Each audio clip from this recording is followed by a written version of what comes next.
Putting this all into context for us, we have John Haltiwanger, is a politics reporter at Business Insider, and he joins us now from New York. John, welcome to the program.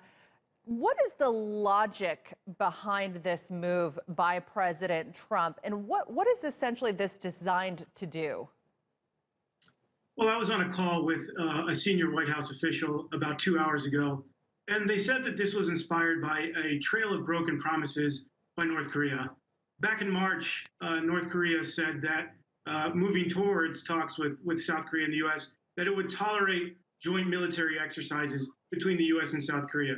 But it recently complained about one such exercise that was being held. North Korea also promised to allow international observers to come to watch it dismantle its primary nuclear test site. But it only allowed journalists to do so, which makes it very hard to verify whether or not the site is indeed unusable as a result of what it did this morning. So I think the logic here is that there is indeed a huge amount of lack of trust here, and Washington needs more assurances from North Korea that it is really actually going to move towards denuclearization, because at the moment, there's not been a whole lot of communication between Washington and Pyongyang over the past week. That was one of the main complaints from the White House in the conversation I listened to earlier today, was that they've repeatedly reached out to Pyongyang over the past week or so and not had much of a response whatsoever. Would you say at this point that this is more of a face-saving measure, or is it another way to diffuse tensions? It could be somewhat of a face-saving measure, but I think in many ways it's a practical measure because, North Korea is not playing ball as they promised to do. They have broken a lot of promises. The issue here, in terms of experts I spoke to earlier today, is that Trump made this decision somewhat unilaterally. While he claimed, and the White House claims, that he had communicated pretty thoroughly with South Korea and Japan, their governments might dispute that account. And it seems that Trump may have made the announcement about canceling the summit without properly warning Seoul.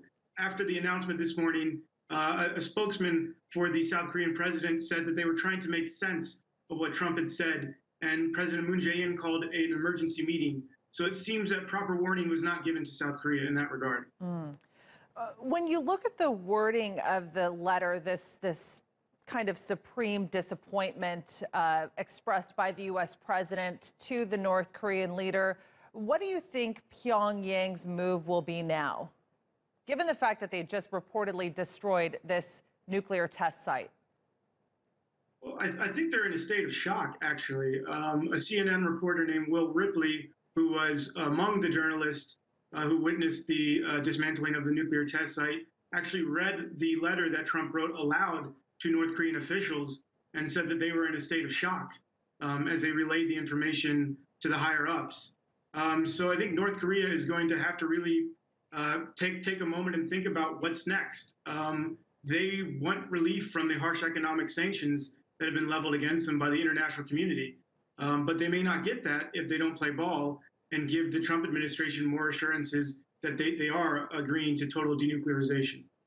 And where do you think this puts Moon now, who was staking a lot on this summit?